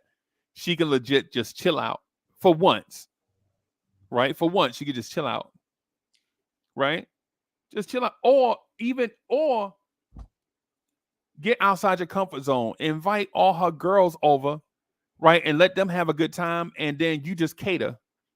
Be on the grill, be on the oven, and if that's not your forte, hire somebody to do it, to take care of them, keep their glasses filled up. Like have some legit somebody walking around the house. Like every time somebody glass get low, somebody is paid to fill up their glass, bring a charcuterie board around or whatever it is, so your girl can feel special outside. Get outside your comfort zone. Like everything can't be about the Xbox. Like if you notice when you play and I'm not talking to you, Coach, because I know you don't do this, right? But if you notice, every time you get on the PS5 or the Xbox, your girl find a way to keep walking in front of the TV. And you like, God damn. Yo, when I was just, before I sat. You just vacuumed? Yeah. Like before you ain't even came in here. You ain't even had no business in this room before I got in here. But as soon as I turn the Xbox on, here you go. You got to dust the TV. You know what I'm saying? You know what I'm saying? So, yeah. That's what I think it is, Coach. Like women legit like for a man to occasionally get outside of his comfort zone and let her see it. DSJ is in the building. The thing is, if they only realize that every man were out of their comfort zone when they said I do. Yeah. But Coach, she did too, though. Yeah. Well, some women, they live for that day. Yeah. I'm not saying all of them, but yeah. And the thing is I'm all for equal compromise, all that stuff. Right. But when one side was born into a certain outlook on what married life's supposed to be, the white picket fence, the 9 to 5, boy and a girl, dog, and you don't provide what she sees, the novels she reads and the movies she watches, it's not right. Right. There's just standards that we can't live up to. Yeah, there has to be some type of, for instance,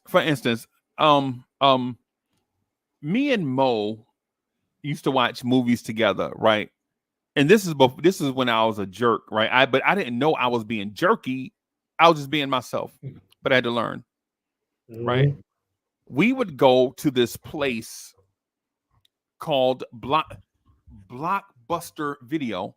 Like we would go there and rent this thing called VHSs, right? To go in your VCR, right?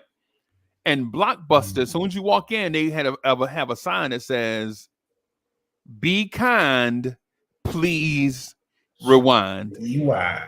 Right? Because Blockbuster wasn't making enough movies to pay somebody to rewind a VHS.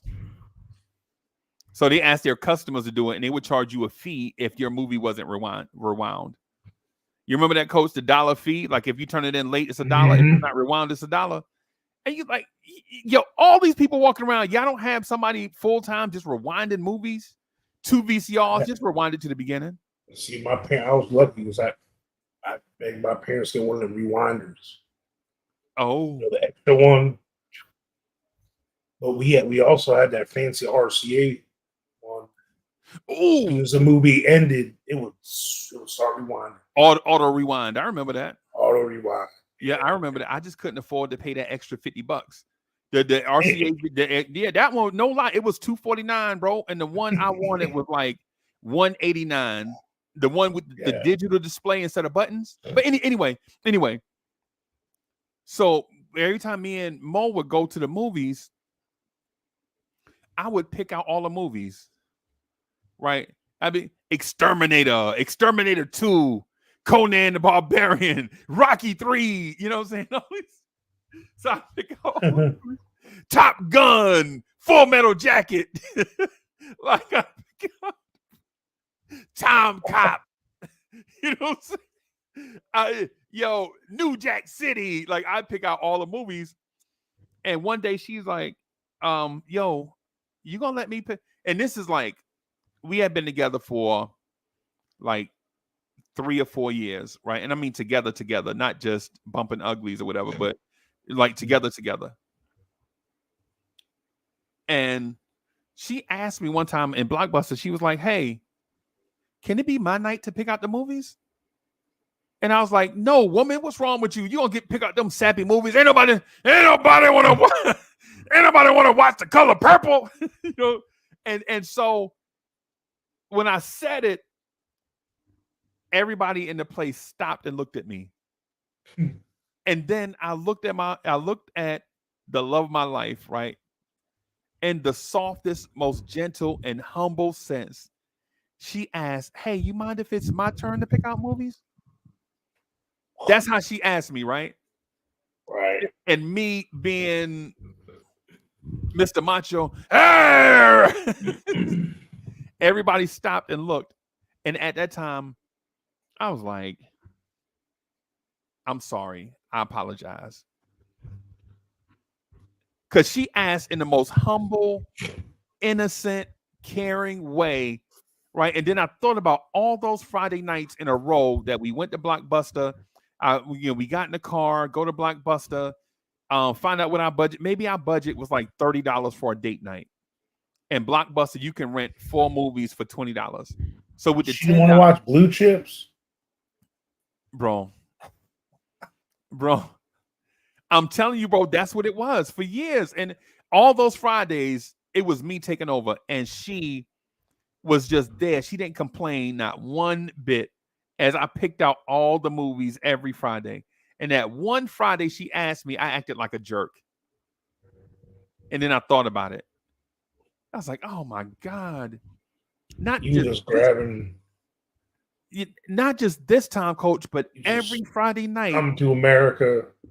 Whatever I felt like I wanted to watch, and never considered her feelings. Right. And then imagine if you're her, or imagine you look back at it, you're like, I never even asked her what she liked. Right. And crazy. Yeah, I know. What kind of man? I know. What kind of man would I be? But I came up in the era. I was raised by men, bro. Go in the kitchen and cook, woman. Men out here talking. They smoking the most disgusting cigarettes in the world. Men out here talking, woman, go in there. And Salem's. Huh?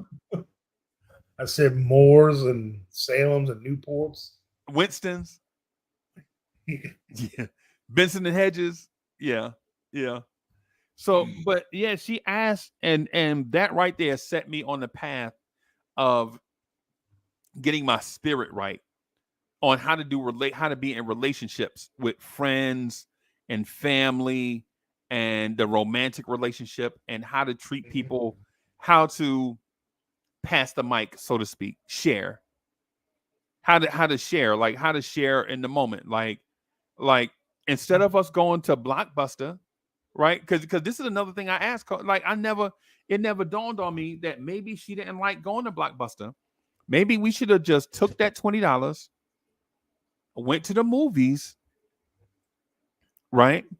Watched a new movie, spent like $5 on concessions and shared the concessions. No, this is my popcorn, right? None of that. Just the moment was more important. You gotta go to the dollar store, bro, and put some candy in your purse. Yeah, bro, this is like, Coach, this is like 94, 95, bro. This is like, bro, what I'm saying is women like, women like when, oh yeah, definitely Kmart, bro. Definitely Kmart. But I think women like when men step outside of their comfort zone. Now, not stay outside of their comfort zone, because women feel like there are certain duties that belong to them, right? But when men try to take over their duties, what do you leave your wife with, your girl with? Nothing. You got to share stuff, right? Like the first time we bought a car together, bought a car together, she wanted to get a van, and I wanted to get this brand new blacked out Pontiac Sunset. I forget what it was, but they compared it to a Camaro. The black on black Pontiac. It was on TV, man. That thing was fast, bro. It's like, you had kids already? Yeah, we were headed down that road. We were headed down that road, bro. Put no kids in the back of no damn Camaro. I know, but at the time I wasn't thinking like that because I'm a man. You know, that's what I was thinking, bro. You know, when you young, you think like. And vans weren't like the way they are now. Now the vans are tipped out. Oh, pansy. Nice. Oh, pansy ass. But the thing about it is, when I was talking to her about getting that fast Pontiac, I was concerned about what my homeboys would think of me if they saw me in a van.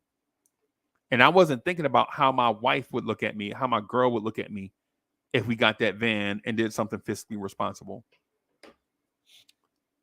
I was more concerned with how my 27-year-old friends would judge me, as opposed to thinking about how a van would make our life easier. My behind got a van. I wasn't too proud for that, because I was a coach. Man, that was so easy to throw some equipment and kids back there. But it was like a Kia Sedona van, so had a good room in it. Yeah. It was still a little sporty. You know, still driving a little bit. I like those Kias, bro. Yeah. But bro, it's all about, in the end, and here's the other thing. This is something that I called out my ex on sometimes. And a lot of men and women go through this, the ones that stay together. When the kids are born, all of a sudden, you become a second, you know what I'm saying? Right. Like, you're not thought of anymore. Right. And that's something that us men, sometimes we got to realize. When Mama Bear's got little cubs, that's her new focus. And we can't be all like, don't forget me, I'm here. Yeah. Right. But sometimes you got to have that conversation. You know? Right. Us dudes out there that have had kids, you know what I'm talking about. Not just the relations part, but like, you know, after a while your needs aren't, like, you got to get the boys some underwear before you get some new underwear. Yeah. You know what I'm saying? Like, speaking of underwear, socks. Right. Isn't it funny how when you were a kid, you were a teenager, you get a pair of socks, pack of underwear, you're like, man, when you become an older and adult, sometimes my mama, even to this day, just give me a nice, fresh pack of socks or underwear, man. Right. I'm so happy when you look like a new pair of underwear. socks when you're an adult. It's so refreshing. Which reminds me, I'm due for some new underwear. Right. I've had this rotation now for a minute. Right. Boxer briefs.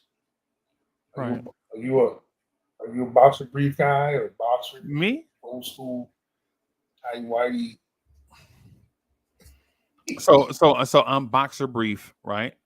And the weird thing is, and I guess it's weird for me. Y'all gonna judge me, but I don't care, right? So what I do, I have a list on Amazon that I hit reorder every month. Like I wear like the underwear for a month. Every month. And throw them away. Yep. This dude's a baller. No, I'm not, bro. I'm cheap, bro. I'm kind of like the opposite, bro. I'm Mr. Cheapskate, bro. Chad, if you out there or if you're watching this after, I want to see some of y'all's responses in the comments. Every month, bro. How long do some of y'all have underwear before you get new? Bro, not even. Sometimes not even a month, bro. And when I say throw them away, I mean discard, like put them in a plastic bag before I put them in the trash. I mean, I can see if you get a skid mark or something. Yeah. You want to do that? Because sometimes ain't no turning back. No, ain't no turning back with that. Nah, ain't no, nah. Nah, that's one of the things about me, bro. Even with that, as a big man, bro, I try to stay clean, bro. Like, yeah. But now I'm not like Howie Mandel, take shit to the extreme, shit like that, like Howie Mandel, where you walk around with a gallon of hand sanitizer and I'm not doing that. Oh, I'm a bidet, bro. Trust me. Yeah, but I'm, bro, super. I can't deal with it, even with the cars, bro. Like I'm legit. Every time I go to the gas station, bro, I gotta vacuum out because I live in the country, so I walk on grass. So I have like the little leaf clippings and stuff in the floorboard or whatever. Yeah, sand. I got to get that shit out. Got to go. You know what I'm saying? By the way, my older son Zach drove through your state earlier today. Really? He on his way home or he on his way towards you? He's back. He's going back the other way. Okay. Yeah, they got a training camp starts. Okay. Well, Monday. Okay. So they got to check in. College football. For y'all football fans. Right. And college boys are all reporting this weekend. Right. Practice starts on Monday. Right. Right. He weighed in. He was 245 before he left. Wow. He's up like 18 pounds from last year. Wow. It's all, Wow. Muscle. I asked him, I go, you still feel quick? He's like, yeah, I feel explosive. Oh, wow. Ever. Wow. 6'3", 245. He's on the edge. Wow. Bro, I didn't get to 245 until I was out of the military. I didn't get to 245 till about 98, 97, 98. I got about 245. I used to walk around, bro, no lie. Like I was once 6'5", 175, and I thought I was jacked, bro. 6'5", 175, and I used to walk around without no shirt on. Like, look at me, I'm jacked. and he's pretty thin still looking. I mean, he could probably gain another 10, 15 pounds of muscle on his legs alone. Right. And still his legs are pretty. Yeah. Like, I told him, because he's going to be playing with the linemen a little more this year. Does his pass rush stuff. Right. But they still like to pop him out and cover the slot for a while, too. So. Okay. At 245? Yeah. Wow. He's pretty good. Hey, that's one good thing for any of you out there that want to, you're not tied down to where you live, and you want your young man to come up with a certain group of players, football, send them down to South Florida, Southwest Florida, just by playing with this speed every day. Yeah. You can't help but get skilled a little bit, Right. But he played, he was a tight end and quarterback on offense, and a running back. So he did a little bit of everything. But he can run routes. If he wanted to, like, he jokes around with his college coach, tells him, hey, you got to put in a package for me. Right. Coach. I mean, he could probably be their best tight end if he decided to just play tight end. Right. Right. Because he was actually the holder last year. Oh, wow. He was a start middle linebacker. Well, he was the holder until he dislocated his middle finger. Yeah. And then, he had to stop holding. Yeah. Weird. But they definitely had some packages where he picked it up. But go with it. Yeah, he's one of the up backs on punt formation. Right. And they got a player too where he goes out, fake punt. Right. Because their head coach is a special teams guru. Oh, okay. Okay. So he's always known to dial up some random special team stuff. A little something. Yeah, and he does it. He does it at good times, like, because their punter this year. This is the first he's actually getting looked at for the pros as a punter. His name's Reed Martin. Okay. He was actually a starting DB on defense. Wow. But he was also the punter. Oh, wow.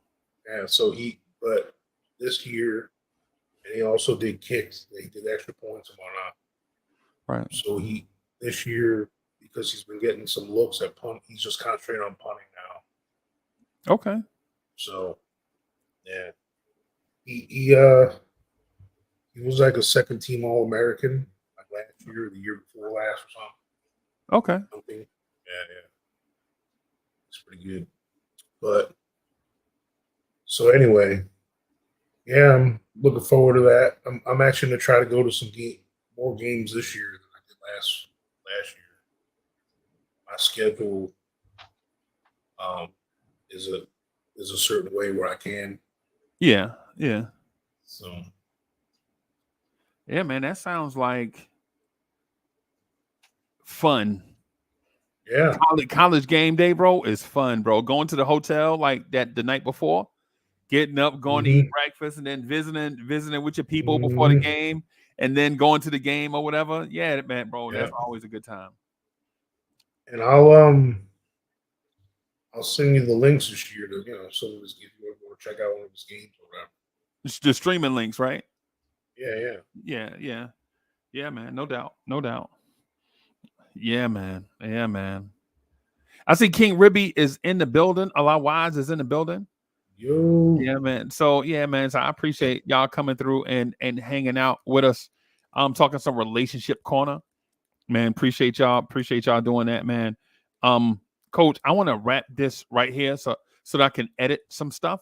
But I think I'm gonna double back and do some Nick stuff on Lawrence Tears. You up for some?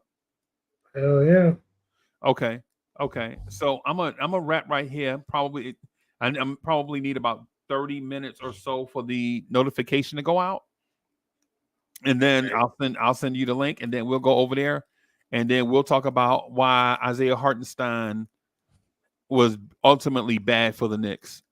You want to talk about that? No. Yo, that's how you put a coat. That's how you put a rock in Coach shoe. You say so, but thank y'all for rocking with us, Coach. I'm gonna need give me about 30 or 40 minutes, but I'm gonna send you the link before that. All right. Bet. Peace, everybody. Peace.